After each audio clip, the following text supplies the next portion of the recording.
Приветствую, земляне! У микрофона Планета, а это новый ролик по игре Watcher of Realms. А данное видео будет посвящено еще одному герою в честь годовщины Вора. Это Кайнан, непризнанный наследник. Он также является по совместительству лимитированным персонажем. Разработчики нам об этом уже сообщили в анонсе. Поэтому разберем с вами его навыки, что он умеет, куда будет заходить и стоит ли его крутить больше, чем один раз. Присаживайся поудобнее, начинаем после небольшой рекламы. Эй ты! Да-да, именно ты! До сих пор не знаешь, как задонатить в игру или пополнить Steam быстро и выгодно? Сегодня это не проблема, ведь есть Donatov.net.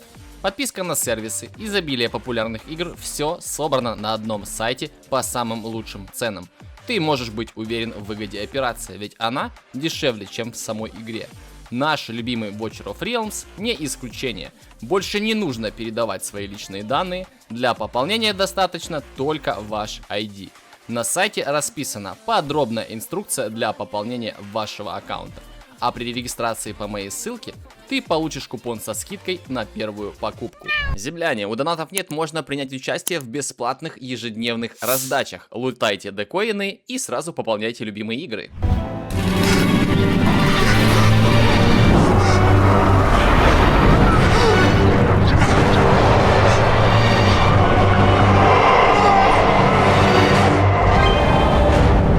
Father, I wish to become a vanguard, just like you.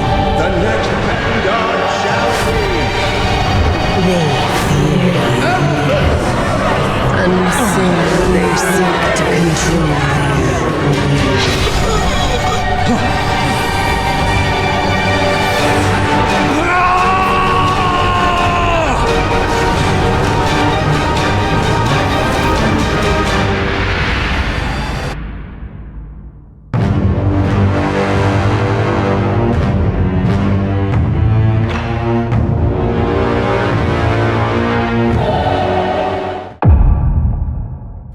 Мультики у них, конечно же, у всех прям сногсшибательные. То есть Кайнан у нас такой вот, видите, завистливый молодой человек, который повелся на уловки шепчущей у него в ушах суккубши. Да, ну, если так говорить именно на языке демонологии. Поэтому вот он взял, убил своего брата и якобы его признали. А так это непризнанный наследник Кайнан, он тактик. То есть у нас лимитка будет тактиком, как и Моридан, да, в прошлом году был лимиткой в честь дня рождения и тактиком, так и Кайнан. Принадлежит у нас герой фракции Стражей и Ада. То есть, как вы видите, у него здесь борются две личности, хорошая и плохая. Образ, конечно, мне очень нравится. Дальше. Его специализация — это физическая атака по одной цели, реальный урон, атака по двум целям и перемещение. Дальше смотрим блок двушка, стоимость 18 единиц и время повторного размещения 60 секунд. Давайте посмотрим на его базовые характеристики, то есть дальность его атаки, видите, вот такого вот плана. Нажимаем максимальный уровень, то есть ничего не поменялось. Здесь у него 28,5 тысяч здоровья, 5573 атаки, защиты 2564, сопротивление магии 664. Теперь давайте же сравним Кайнана с тактиками, с таким же типом его специализации, да, вот физическая атака по одной цели. Хорошо, смотрим. Моридан 28487, 5402. То есть, как мы видим, атаки у Кайнана больше, здоровье у них одинаковое, а ну и защитки у него чуть-чуть поменьше, чем у Моридана, к примеру. У Астраэля такие же характеристики, как у Моридана, да, плюс-минус, ну хотя идентичные. 5402, 28487, и сразу можно выделить то, что у Кайнана выше атака, и это на самом деле очень даже так воодушевляет. Хорошо, смотрим. Интервалка 2,6 секунды, скорость атаки 100, шанс крита по нолям, крит урон 150, еще плюс 5%, если мы соберем full пак адского взрыва, эффект исцеления по нолям, восстановление ярости 0, автовосстановление ярости 3 нашка, восстановление ярости при нанесении базовых атак 10 и восстановление ярости при получении урона 5, ну и плюс 1. С базовыми характеристиками мы разобрались, теперь время познакомиться по классике с навыками. Начинаем с таланта. Можно размещать на наземных плитках или возвышениях. То есть аналоговый тактик по типу Валары. Спасибо, очень приятно. Не как сушка вышла, ушла, выставили где-то в другом месте, а просто будет стоять и перемещаться. Круто. Каждый раз при нанесении урона базовой атакой герой получает один заряд эффекта «Встречный ветер». Что это такое за заряд у нас? Смотрим. Складывается до 6 раз, и каждый заряд дополнительно увеличивает критический урон героя на 10%. То есть мы понимаем, что на 6-ю атаку у нас будет 60 крит урона. Это плюсом, блин, достаточно жирно тогда. Это плюс одна какая-то шмотка почти. За каждые несколько 6 случаев нанесения урона наносит 160% урона одному врагу с самой высокой атакой в пределах дальности, после чего расходуют все заряды эффекта «Встречный ветер». То есть мы понимаем, что на 6-ю атаку он наносит сильную тычку, и после этого опять начинает набирать все вот эти стаки крит урона. Дальше. Во время действия эффекта «Вознесенная форма», это его ультимативная способность, смотрим, что это такое, расширяет дальность атаки, дает невосприимчивость к большинству ослаблений и увеличивает атаку на 50%. Базовые атаки накладывают на цель эффект поджог на 5 секунд. Поджог у нас как раз таки, да, зависит от атаки. Активация таланта в этой форме не расходует эффект «Встречный ветер».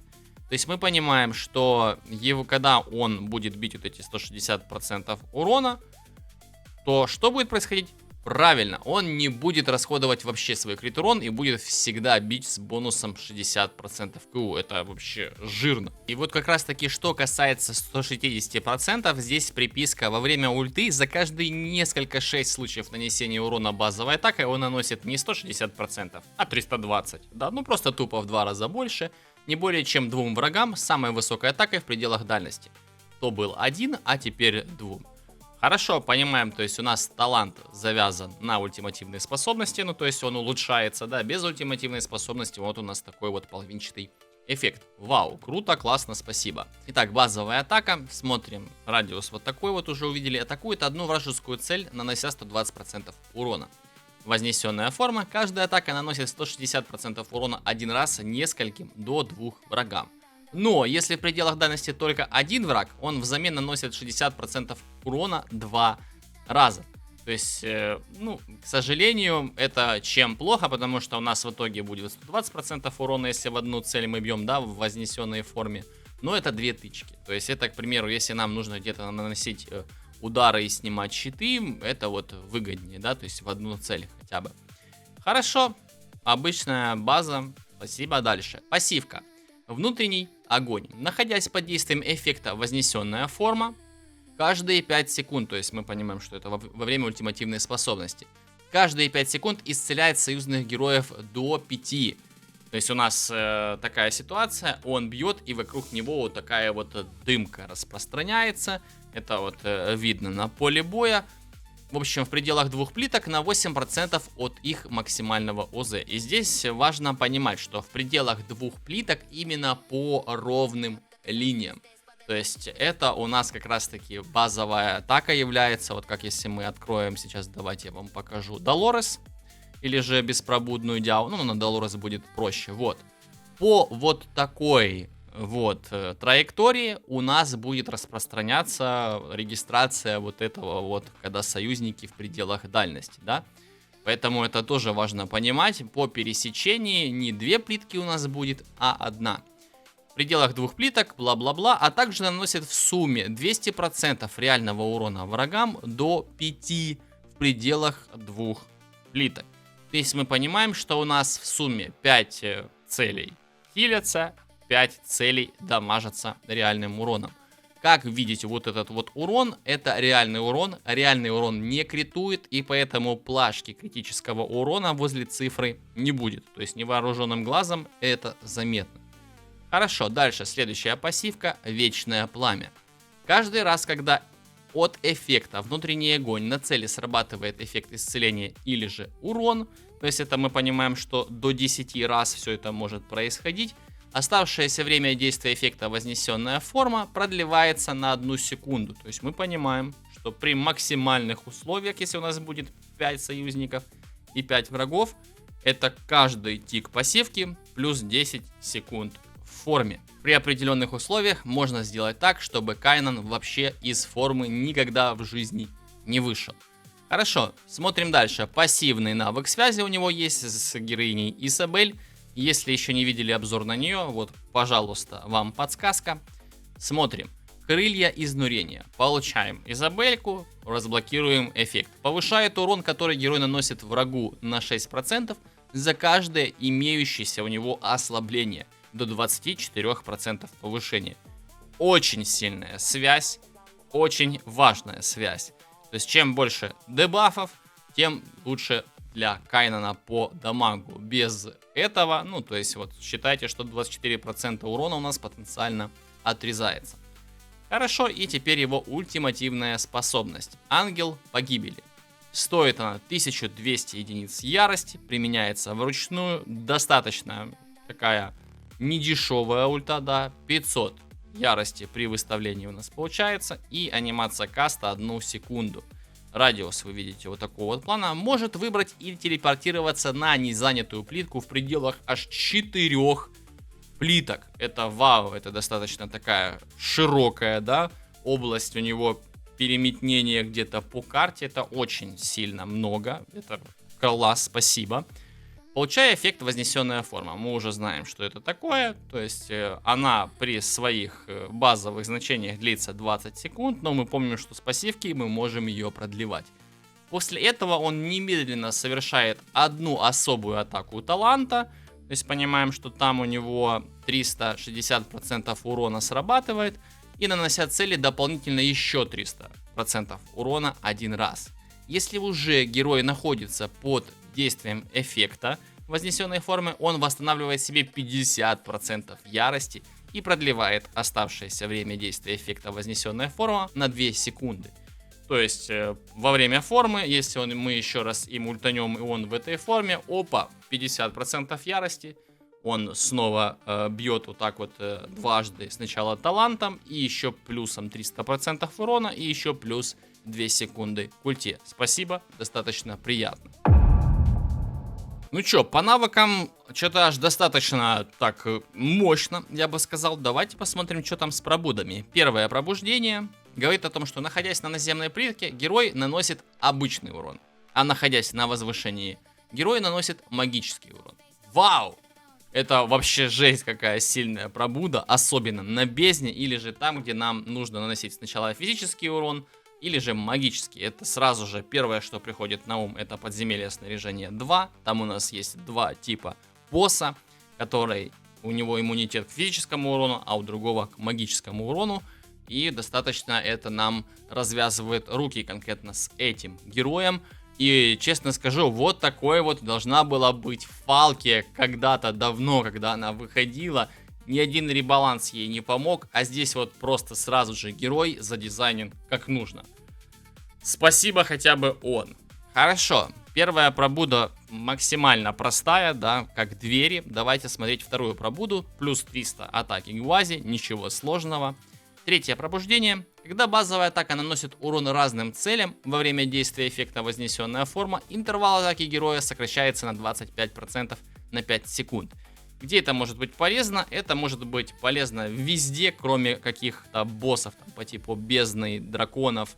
Это работать не будет. Также на Симрахе это работать не будет.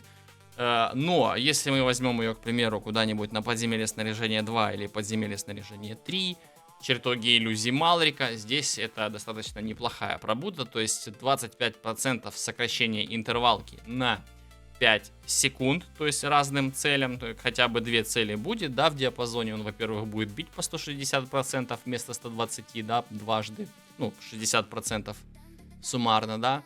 И будет каждый раз находиться под сокращенной интервалкой. Это достаточно такой весомый буст для его дамага по 2 целям. Плюсом нам обещали какого-то босса двойного, там где будет 2 цели. Также у нас есть в кодексе Эрисдель, которая разделяется, да, на 2 свои копии. Там это будет максимально профитно. Четвертое пробуждение здесь тоже имеет свой эффект. После использования атаки таланта накладывает на цели эффект снижения защиты и снижение сопротивления магии на минус 20% на 5 секунд. То есть мы понимаем, что у него будет каждую 6-ю атаку срабатывать его талант. Ну вот, то есть в зависимости от плитки, да, если мы будем находиться внизу, это у нас будет снижение защиты, если мы будем находиться вверху, это будет снижение сопротивления магии. Сильно, это пипец как сильно, если нужно где-то повышать урон, да, он сам себе гонит крит урон, он снижает защиту, снижает сопротивление магии, это не только себе бустит урон, а и всей команде, это жесть, ну, достаточно жесткая пробуда, именно в пользе вообще в целом по карте, не только для самого Кайнана. И 5-е пробуждение. После использования навыка Ангел Погибели дает эффект невосприимчивость к ослаблениям на 3 секунды всем союзным героям в пределах 2 плиток. И здесь тоже важно понимать, что работает так же, как и его пассивка. То есть по пересеченной местности по 1 плитке, а по ровным, чисто как написано, 2 плитки. Ну и вот таблица тестов Кайнана. Какой герой, такая таблица. Герой интересный, табличка тоже интересная, есть о чем пообщаться. Как всегда, сравнивались все сеты по дамагу, плюсом сравнивались его фракционные кольца. Как вы видите, вот такой вот урон у него получился. Здесь немного не дописал урон с ульты, не знаю, забыл, что забыл вообще. Но есть что выделить. В общем, здесь у нас выписана разница сетов, что, где, когда. То есть у Рева было на 26 атаки больше, эффективность у него меньше, а 64,5 миллионов урона versus 64 миллиона урона. Такая разница из-за того, что на 71 атаки больше в магии души. Поэтому понимаем, что просто изначально, без всяких дополнительных эффектов, у нас магия души и катаклизм — это лучший выбор на данного героя. Песнь ада не рекомендуется. Почему? Потому что есть условия, я еще раз повторюсь, что он может находиться в ульте очень долго, и он это будет делать зачастую, если просто не очень сложные манипуляции производить.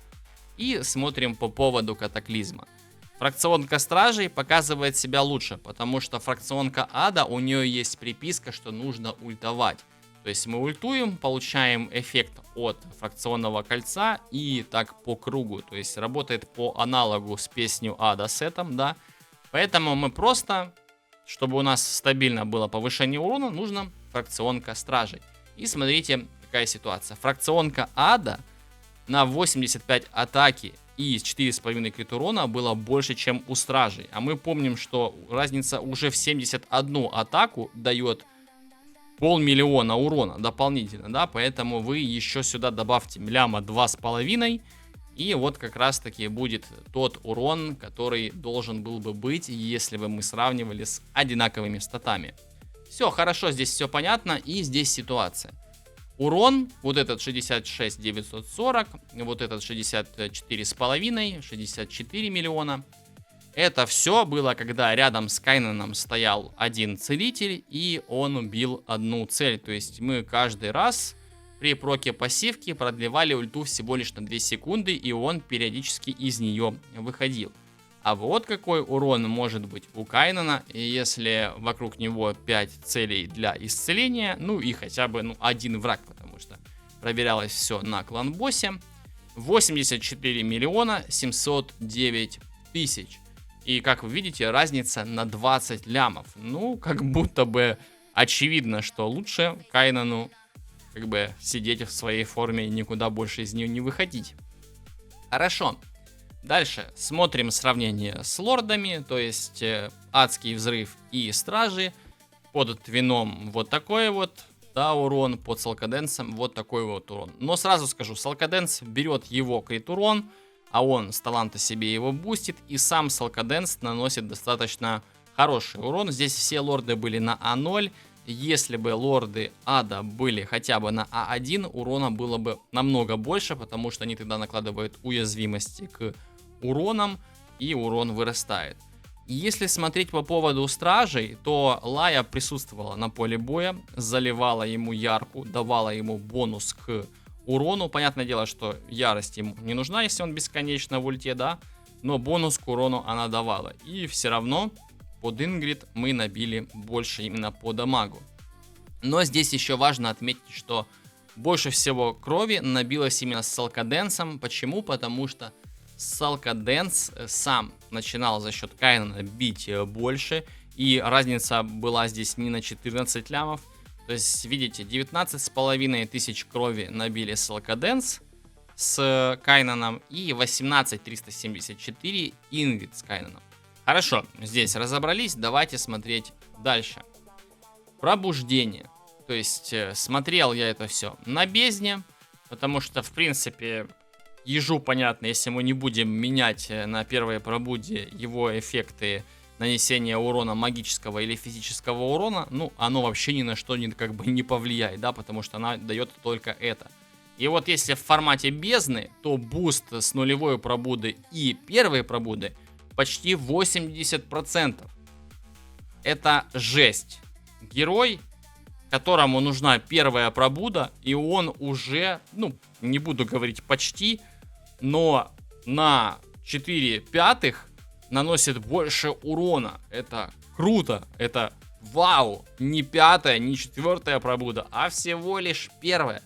И земляне, вашему вниманию, во-первых, одна из самых лучших лимиток в игре. Ну, если так вот, да, за 3 года смотреть. И самая лучшая лимитка, в которую стоит влить грубый камень пробуждения, если вы вытащили, ну, одну копию и все. То есть его обязательно тянуть на первую пробуду, обязательно. Если же не выпадает, смело вкидываем в него грубый камень пробуждения. На 3-й пробуде буст у нас уже составил всего лишь в 9,23%. Почему? Потому что базе 300 атаки добавили. Если мы бьем одну цель, вообще ничего не меняется. Интервалку он себе не повышает. Ну, а вот по поводу его 4-го пробуждения, да, то есть я соединил все в 4-ю и 5-ю, потому что 5-я на урон никак не влияет за счет того, что мы просто даем невосприимчивость к ослаблениям. Ну, а вот 4-я влияет. И буст всего лишь в 3%. Почему? Потому что, к примеру, на бездне, если мы будем смотреть все это в формате того, что у нас команда также будет накладывать уязвимости, да, точнее снижение защиты и снижение сопротивления магии там в пачках. К примеру, с Салкаденсом так точно у нас будет выпадать как раз снижение сопротивления магии. Так что, если не будет этих эффектов, пробуда будет давать больше. Но конкретно в формате моих тестов всего лишь 3%. И суммарный буст по пробудам 101,81%. Жирнючий буст, но львиная доля буста это первая пробуда. Дальше опционально, но не то чтобы прям жизненно необходимо. Ну, теперь давайте по поводу артефактов. То есть у него будет его личный артефакт. Эффект артефакта мы с вами посмотрим, когда будем финалить билд. Ну, и он лучший. Дальше у нас идет колокол резонанса. Оно и логично. А шлем Гелиуса я выделил серым, никаким другим цветом, не красным. Потому что шлем Гелиус это саппорт итем. Да, то есть артефакт, который не только бустит урон Кайнану, а и тем, кто рядом с ним.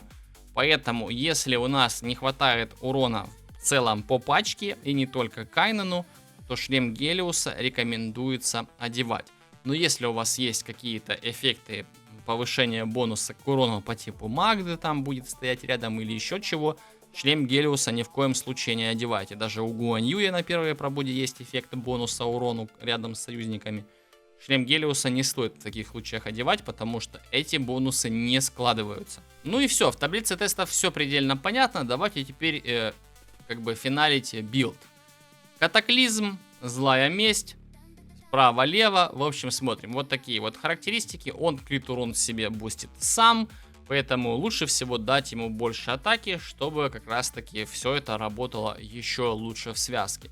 Ну и фракционное кольцо стражи это будет лучшим выбором. То есть, а так все предельно. 4 статки, мы к этому стремимся. Если мы новички и мы обязательно должны забрать себе этого героя, тогда у нас будут следующие обвесы.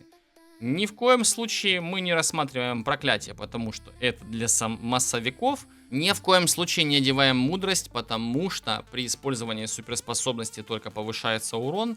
Мы хотим в суперспособности жить, поэтому один раз повысим, больше эффекта не будет. Поэтому мудрость мимо. Единственный крутой сет на начале, и фармится он во втором рейде, это ночной ужас. То есть мы просто увеличиваем урон на 25% после крит ударов. Одеваем крит шанс, критуем, максимизируем дэмэдж. Также в начале, пока не можем собрать себе злую месть, одеваем на него бедствие и дикую мощь. Можете одеть вихрь, но просадка в уроне будет. Поэтому по первой, если там хорошие шмотки, хорошие проки выпали, вихрь можно. Но потом вы от него отказываетесь, добираете себе бедствие, дикую мощь со скоростью атаки, крит уроном, крит шансом и атакой. Потом переходите на воеводу, и уже когда при должном везении вы себе накрафтите, да, в литейной злую месть с хорошими статами, вы переходите на нее.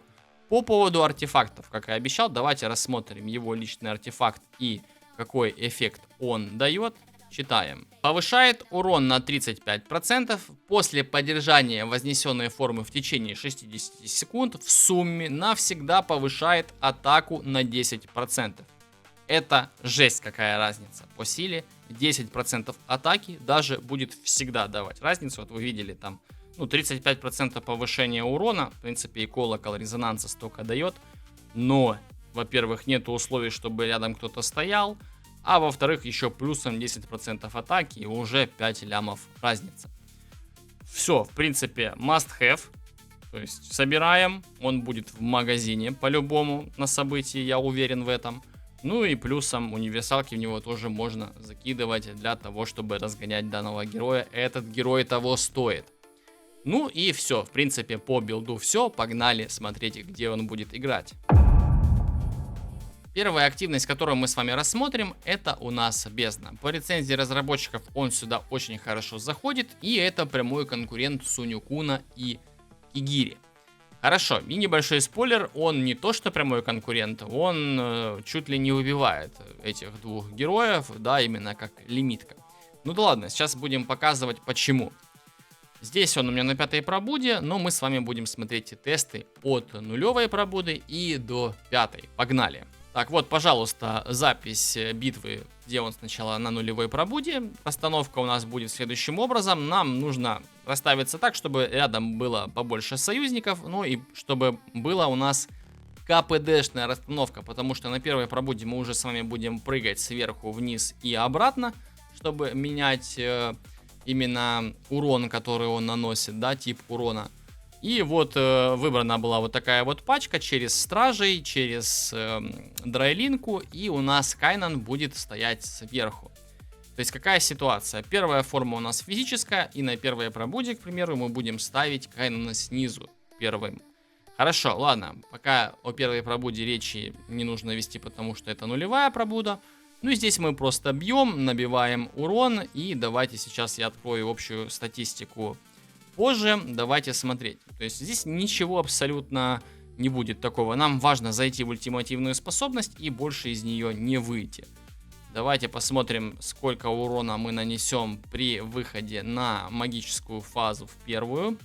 И смотрите, ну где-то получается около 17 тысяч крови будет, да, это жесть. Это достаточно жесткий результат на самом деле, с учетом не идеальности шмота на тестовом сервере. Почти, это даже какие 17, посмотрите, почти 19 тысяч крови мы набили. И как видите, пока что Кайнан пока не зашел в ультимативную способность, у него там было что-то 15 лямов урона. Сейчас уже он подрос чуть-чуть, да. Давайте смотреть уже дальше, как эта ситуация будет у нас происходить. Сразу скажу, что я перематываю сейчас, это не склейки. Просто перематываю, потому что, ну, смысла нету. Мы не гайд, как бездну бить. Мы просто смотрим на то, как меняется урон у Кайнана.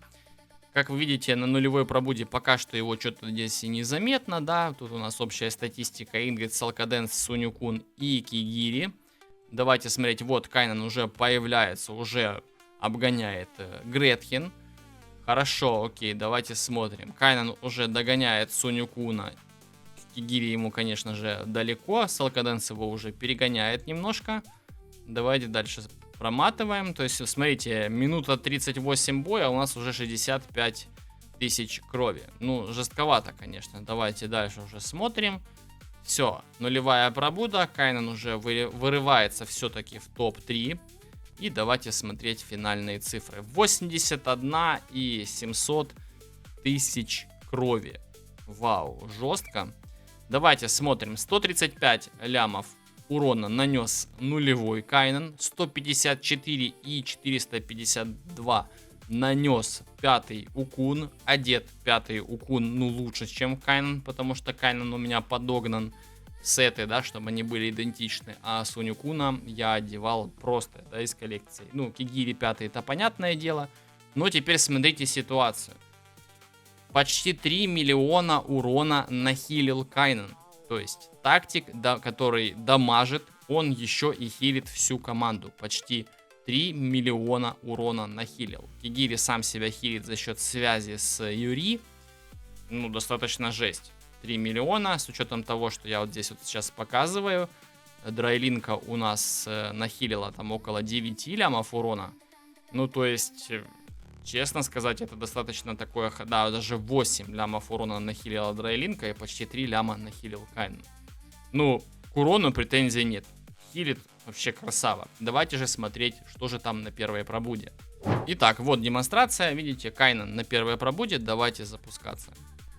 Сейчас я вам просто покажу, как это выглядит. Здесь был вынужден снизить качество, потому что очень жесткие фризы были. Давайте смотрим. Особенно вот на таких активностях, как бездна матрица. Когда долго сидишь, тестишь, все, эмулятор отказывается работать. Как вы видите, я уже Кайнана поставил на пол. И после того, когда уже босс будет переходить в магическую фазу, давайте к ней перемотаем. То есть вот сейчас мы его уронили, вот он лежит. Вот он уже поднялся, и сейчас он будет переходить в фазу. Видите, я Кайнаном перелетел наверх. И после того, как мы перелетаем первый раз с ультимативной способности, когда мы накопим ярость на вторую ульту, нам уже нету смысла переживать. Потому что мы будем ультовать, у нас сразу же будет восстанавливаться 50% ярости, и мы можем ультовать чуть-чуть чаще, да? Потому что, как вы сейчас увидите, я ультовать им не буду. То есть я не буду им ультовать до того момента, пока вот не накопится ярость. А как бы логично, да, я не смогу ультануть. Спасибо, Кэп. Ну, не в этом суть. Сейчас вообще все увидите. Смотрите, вот ждем, накапливается ярость. Я не ультую им. Почему? Потому что сейчас сменится фаза, и мне нужно будет перепрыгивать. Это важно понимать. То есть после первой магической фазы, вернее, когда мы пробили щит, нам не стоит ультовать Кайнаном именно на верхней плитке. Мы берем и им перескакиваем снова на пол. И смотрите, хоп, все, сейчас половина ярости залита. И после этого мы можем ультануть сразу же, либо дождаться, там, к примеру, физического щита, ультануть в щит, потому что пока дракон будет подниматься и менять фазу, мы еще раз успеем накопить ярку. И как вы видите, Кайнан уже топ-2 урона, и чисто благодаря первой пробуде. Потому что он наносит урон всегда. Как вы видели, если бы Кайнан наносил один тип урона, ну, ему достаточно сложно приблизиться к Кигири. Особенно, когда идет постоянный урон Кигири. Самый лучший все равно, да. Но к Сунюкуну он уже беспробудный приближается. Как будто бы это ого. То есть, можно сказать, что то, что мы забираем Сунюкуна там на 11-й день, когда новичок, да, грустно, что не Кайнана. Но как будто бы, если, к примеру, будет какая-нибудь лимитка на выбор, и вы стартанули играть уже после Кайнана, вы спокойно можете его выбирать. Ну, если не Кигири, да, условно. И данная лимитка уже будет приносить свою пользу. Ладно, хорошо, здесь уже, в принципе, тоже все понятно по бою. Давайте уже к финальному урону. И здесь посмотрите, 95, почти 96 тысяч крови вместо 80, там почти 7, да. И здесь уже 243 миллиона урона наносит Кайнан. И это всего лишь навсего на 18 лямов меньше, чем 5-й Кигири. Поэтому жесть, лимитка для бездны прям просто труба какая-то. Так неожиданно и приятно.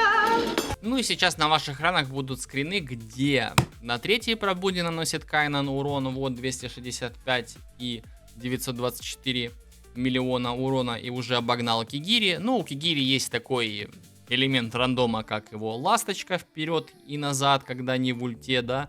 Поэтому, ну, как будто бы оно и понятно. И здесь уже смотрим, что Кигири нанес 275 миллионов урона, но и Кайнан, да, повысился в уроне за счет 4-го пробуждения. И 273 миллиона 276 тысяч. То есть плюс-минус, если сравнивать с 3-й пробудой, он бы перебил Кигири. Ну а на 5-й пробуде так уж вышло, Кигири нарандомила. Поэтому, тем не менее, 5-я пробуда достаточно весомый буст дает. Но не то чтобы, блин, ну честно говоря, must-have-ный. Да, вот must-have заиметь первую пробуду, а все, что больше, это все будет приятный бонус. Земляне, ну и еще одна демонстрация, которую хотелось бы именно вам показать, чтобы вы это глазами увидели. Это подземелье снаряжения 2, 13 этап. Важно, чтобы у него была первая пробуда, чтобы он мог от плиток менять свой тип урона, да. Мы перемещаемся, дамажим, вы сейчас все это посмотрите, и мы уже встретимся с вами в конце проходки.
Ну и, земляне, вы финальный урон видите сами. Так что даже сюда данный герой очень даже хорошо зайдет. На любую стадию, то есть не обязательно 13 этап, 11, 12, а то и ниже. То есть поможет везде. Главное, первая пробуда. Так, земляне, давайте же посмотрим остальной контент уже так устно оценим. Посмотрим, подумаем, куда еще он может в теории зайти. Рейд для снаряжений 1, 2. Ну, честно, я в нем там вообще не вижу надобности, потому что здесь у нас больше играют массовики, Кайнан это не массовый дэмэдж-дилер, максимум 2 цели, да, с таланта, вернее, с пассивки он может бить 5 целей.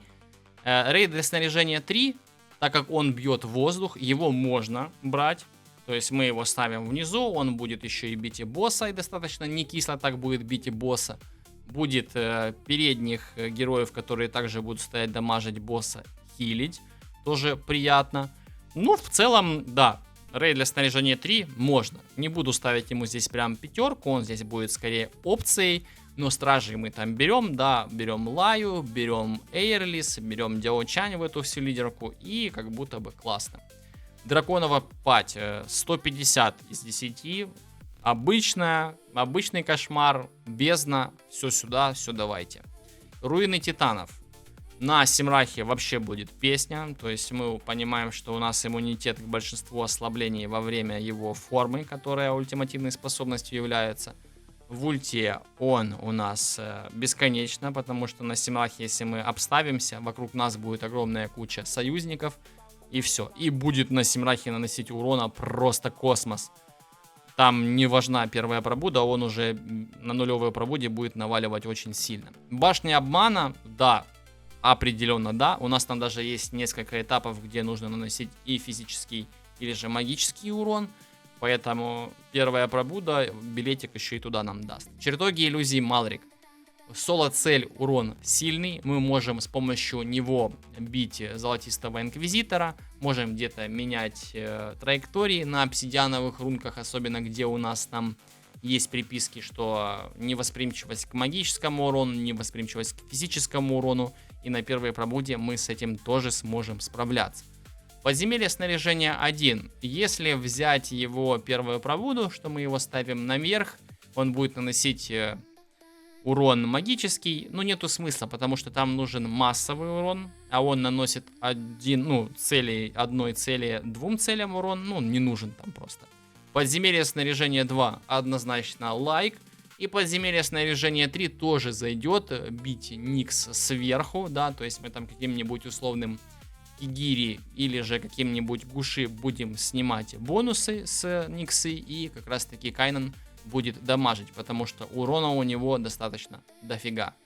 Арена одиночная цель. За счет того, что у него достаточно небольшой радиус базовой атаки, да и не только базовой, и в ульте там всего лишь 2 клетки перед собой. То есть, ну, он по урону окей, но за счет радиуса он не будет вообще никакой конкуренции составлять, потому что у Сунь-Куна, к примеру, даже достаточно неплохой радиус ультимативной способности, да, но Сунь-Кун сейчас вообще не играет, поэтому всякие Гретхен, Дракулы скажут Кайнану пока на соло-арену пока что ты не заходишь. Арена массовый урон в секунду и арена противовоздушная, ну, нету просто в нем смысла, потому что 2 цели, напоминаю. Война гильдии, ну, честно сказать, можно, но не думаю, что прям это нужно. Стражи не то, чтобы прям вау пока что играют, да, табуретка специфический герой, который не на каждом ландшафте играет. С Лаей мы не захотим играть, а адский взрыв на ГВГ, ну, сами понимаете. А вот рейд для материалов и артефактов, что на наземных, что на воздушных, абсолютно суперски будет играть. И особенно, к примеру, мы понимаем, что на первой пробуде, если мы его ставим наверх, он наносит магический урон, мы его можем брать в пачку с адским взрывом и с адским взрывом и выставлять. Потому что в ульте он будет наносить у нас еще и поджоги. Это все будет бустить адский взрыв, почему бы и нет, собственно. Кодекс бессмертных. Ну, с учетом специфики его дабл удара, это мне первый босс, который приходит на ум, это Стикс. То есть можно там сбивать ему щиты в пачках стражей, потому что там у нас играют макаки, кигири, наносят самый большой урон под Дурзой, да, и Ингрид. То почему бы и нет.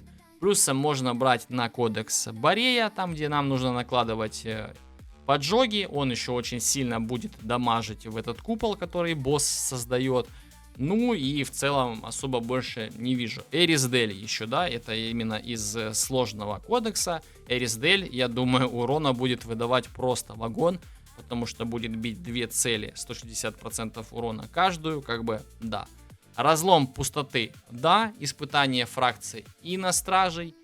и на адский взрыв супер. То, что дабл-фракция, вообще просто песня.